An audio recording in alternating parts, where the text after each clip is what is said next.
Bonjour, je suis Bruno Bandelier, le prof de karaté du net, créateur de karaté-blog.net, le karaté clair et net et de la méthode karaté 3G. Dans cette courte vidéo, je voudrais vous donner 3 conseils pour progresser en karaté 2 à 3 fois plus rapidement que la plupart des karatékas.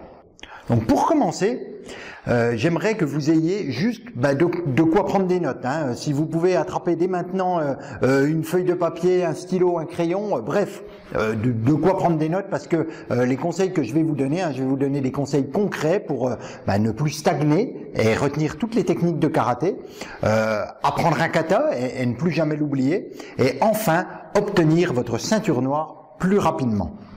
Donc voilà, pour être sûr que vous puissiez appliquer ces conseils, et le mieux c'est de prendre des notes afin de vous en souvenir. C'est très important parce que même si vous ne relisez pas ces notes, il faut savoir que le cerveau va retenir beaucoup plus, rien que le fait de noter au fur et à mesure ce que je vais vous dire. Donc je vous laisse 5 petites secondes pour attraper un stylo, un carnet, voilà, pour que vous puissiez prendre des notes. On est prêt? Allez, 5, 4, 3, 2, 1, Hajime, on y va. Allez, c'est parti. Alors, premièrement, comment ne plus stagner et retenir toutes les techniques de karaté? Tout d'abord, donc, il faut comprendre que le karaté est une activité complexe qui demande beaucoup d'apprentissage. Voilà, c'est compliqué au karaté. Au départ, quand on arrive, on est un peu perdu par tout ce qu'il y a à apprendre. Donc, il faut savoir que c'est tout à fait normal d'avoir des difficultés. Mais ce qu'il faut comprendre, c'est qu'elles ne sont pas insurmontables et que d'ailleurs, vous êtes tous capables d'être ceinture noire. Et je vous le démontrerai un peu plus loin dans cette vidéo. En fait, le karaté, c'est comme une montagne à gravir. Tout le monde peut y arriver, sauf qu'il faut y aller étape par étape.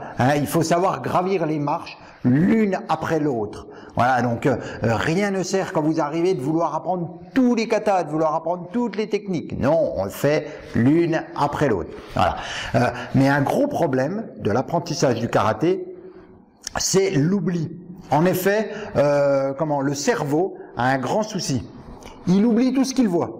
C'est pas compliqué. La première chose que le cerveau va chercher à faire, dès que vous apprenez quelque chose, il va faire le tri et il va essayer d'oublier, pour faire de la place.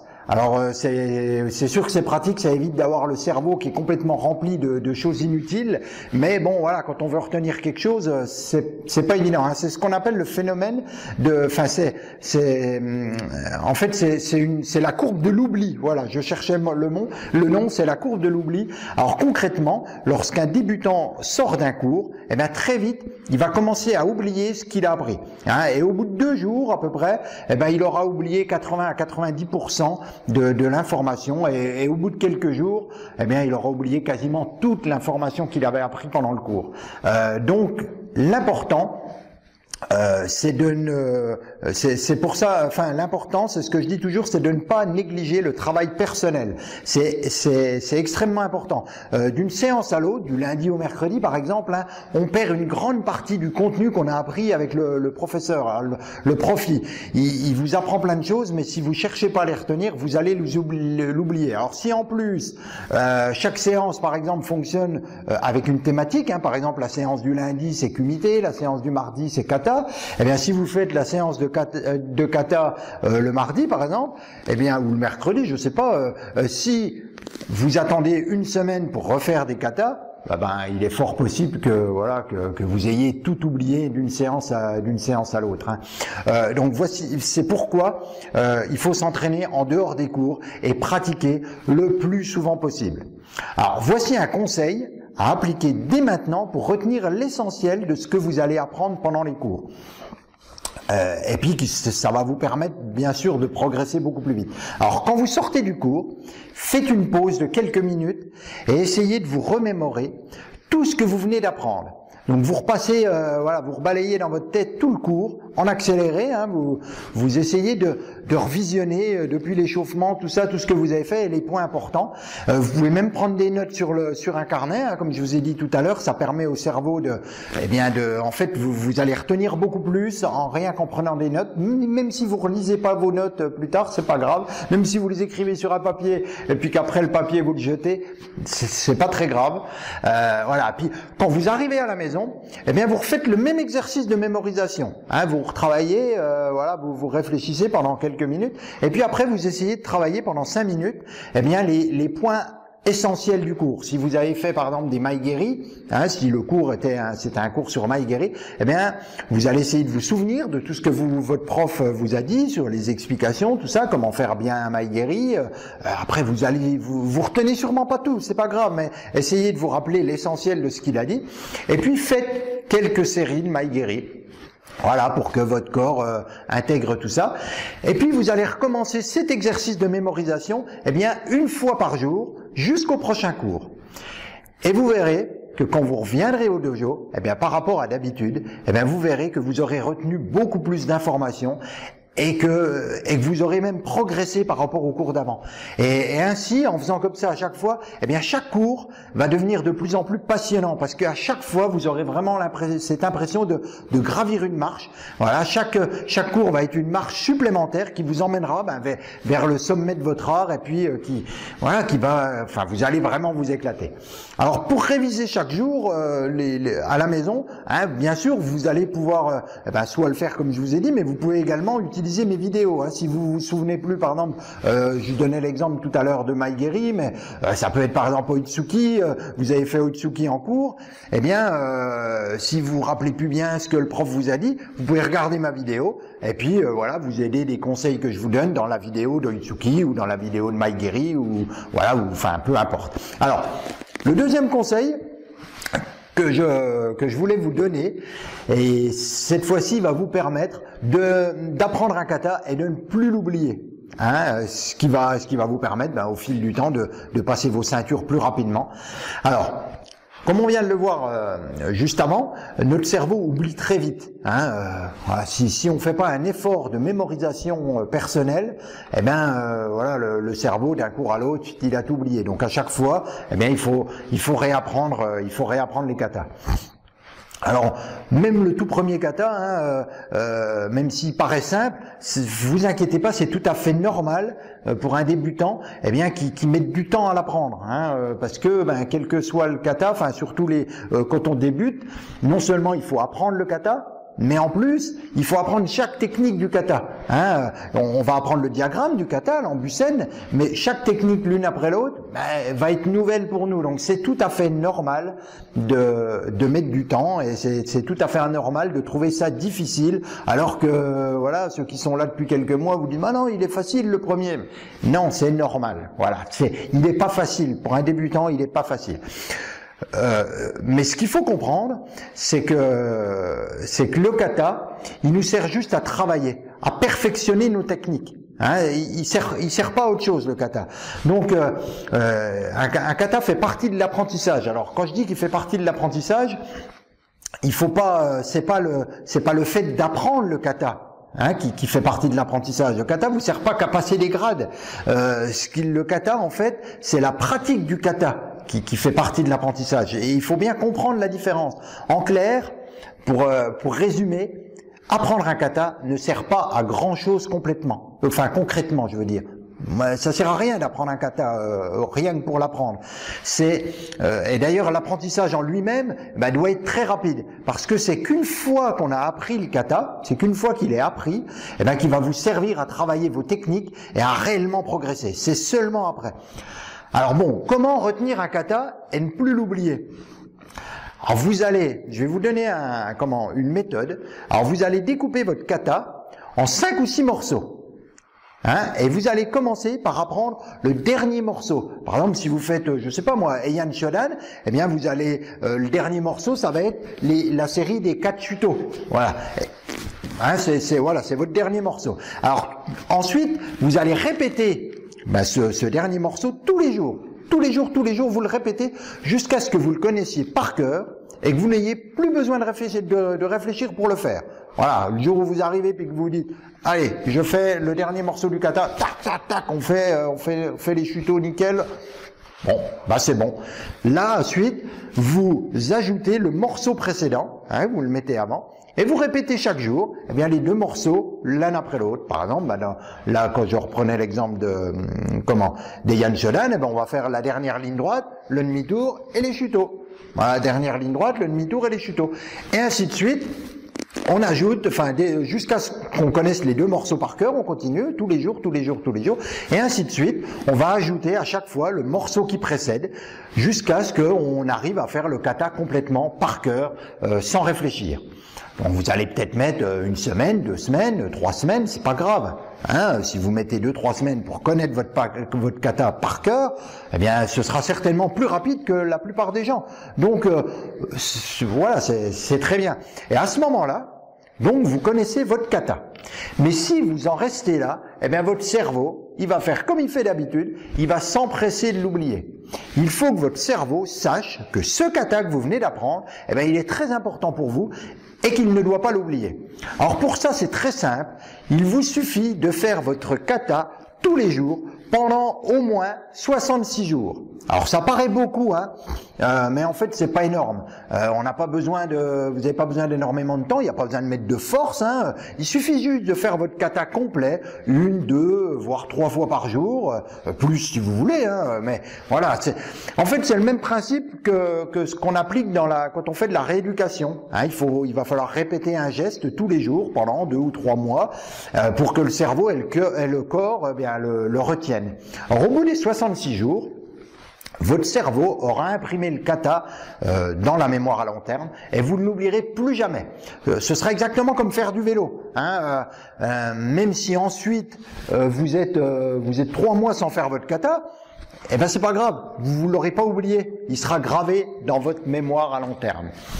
Alors bon, bien sûr, je vous dis pas qu'après il faut être pendant des mois sans faire votre kata. Au contraire, hein, après il faut continuer. C'est justement là que c'est important, c'est qu'il faut continuer à pratiquer votre kata quotidiennement, car c'est lui qui va vous permettre de progresser et puis d'évoluer au fur et à mesure vers les katas suivants et puis voilà, de progresser en karaté, de vous améliorer dans toutes les techniques de karaté. Donc ne croyez pas d'ailleurs que le premier kata, une fois qu'on le sait, je passe à la ceinture orange et puis j'ai plus besoin du premier kata. Non, tous les katas, il faut les apprendre et les travailler. Eh bien tout le temps. D'ailleurs à la ceinture noire, il y a les 5 premières Heian et Teki Shodan à connaître. Donc il y a quand même, voilà, il faut les connaître et savoir les faire. Il n'y a pas de kata, une fois qu'on l'a fait, on le fait plus. Hein. Alors et puis donc surtout aussi, ce qu'il faut comprendre, c'est que ça vous prend pas énormément de temps de les faire tous les jours, parce que si on réfléchit bien, eh ben faire tous ces Heian, ça ne prend que 5 à 7 minutes, pas plus. Hein. Un Heian, il faut 45 secondes pour le faire. Donc si on compte la mise en place, tout ça, on va compter un peu plus d'1 minute par kata. Donc 5 à 7 minutes, pas plus, vous suffisent. Donc il suffit de faire de prendre sur votre temps 5 à 7 minutes tous les jours, sans spécialement aller très vite, mais pour à chaque fois se remémorer le kata, et vous allez faire tous vos Heian tout le temps, et quand vous allez arriver, quand vous allez monter en grade et le jour où vous irez passer votre ceinture noire, vous verrez, ça va être vous aurez vraiment l'habitude de le faire. Hein. Alors bien sûr, de la même manière que je vous ai expliqué tout à l'heure, vous pouvez vous aider de mes vidéos pour apprendre vos katas. Hein, et puis je donne plein de conseils dans les vidéos, je détaille chaque technique. Donc profitez-en et puis pour apprendre votre kata et progresser. Mais ce que je voulais en venir, c'est que le plus important, c'est que vous mettiez en pratique. Hein, c'est surtout ça qu'il faut retenir et qu'il faut que vous notiez sur votre carnet. L'important pour progresser en karaté, c'est votre travail personnel et régulier. Il faut pas que vous soyez passif, hein, ne restez pas passif. Il faut que vous deveniez un acteur de votre progression. Vous devez décider vous-même de progresser et de gravir les marches une par une, grâce à votre travail personnel à la maison et au club, voilà. Alors, pour terminer, je voudrais vous faire une petite démonstration et vous démontrer pourquoi vous pouvez tous être ceinture noire. On entend souvent parler de la ceinture noire de karaté comme un aboutissement, voire même pour certains comme un stade inaccessible. Voilà, je pourrai jamais être ceinture noire. Oh, comment je vais faire? Parce que quand on rentre dans un club, on trouve ça tellement difficile, les trucs de base, qu'on se dit comment j'arriverai à faire ce que fait un ceinture noire. Alors je voudrais vous rassurer, car c'est faux. Et quel que soit votre niveau actuel, vous êtes tous capables d'obtenir une ceinture noire. C'est plutôt rassurant, hein. Et en plus de ça, eh bien, je vais vous le prouver. Alors, contrairement à ce que beaucoup pensent, la ceinture noire n'est pas un stade très élevé dans la connaissance du karaté. Au contraire, il correspond en fait au début de la vie, d'une vie consacrée au karaté. Premier dan signifie premier grade, donc c'est vraiment le début. Il faut, voilà, en fait, si pour résumer, une ceinture noire, on va mettre 4 à 5 ans en général pour l'obtenir, à peu près, voilà, 4-5 ans, mais on va continuer à faire du karaté. Et vous croyez pas qu'après 10, 15, 30 années de pratique, voire plus, que le niveau va être supérieur? Bien sûr que si. La partie ceinture noire, la partie pour arriver au premier dan, en fait, n'est qu'un tout petit bout par rapport à toute sa vie de karatéka. Donc voilà, le passage de la ceinture noire, pour moi, il doit être tout au début de la pratique du karatéka. Alors c'est pourquoi je voudrais démystifier la sacro-sainte ceinture noire de karaté. Et je vais vous apporter la preuve que chacun d'entre vous est tout à fait capable, par un travail régulier, de l'obtenir. Parce que cette ceinture noire n'est absolument pas inaccessible. Attention, je cherche pas du tout à minimiser les qualités techniques des karatékas ceinture noire, ni le travail nécessaire pour obtenir cette ceinture noire, mais juste à démystifier l'image qu'on en donne parfois. La ceinture noire, voilà, beaucoup en rêvent, et c'est vrai qu'il faut beaucoup de travail pour l'obtenir, mais il faut surtout pas la voir comme une consécration ou une fin. C'est tout le contraire, ce n'est qu'un début, et vous êtes tous capables de l'obtenir. En fait, être ceinture noire signifie que l'on connaît à peu près toutes les techniques de base. Voilà, toutes les techniques de base qui vont nous permettre ensuite d'évoluer et de progresser en karaté. Alors pour faire ma démonstration, je vais prendre l'exemple d'un enfant à l'école, voilà, qui commence à apprendre l'écriture.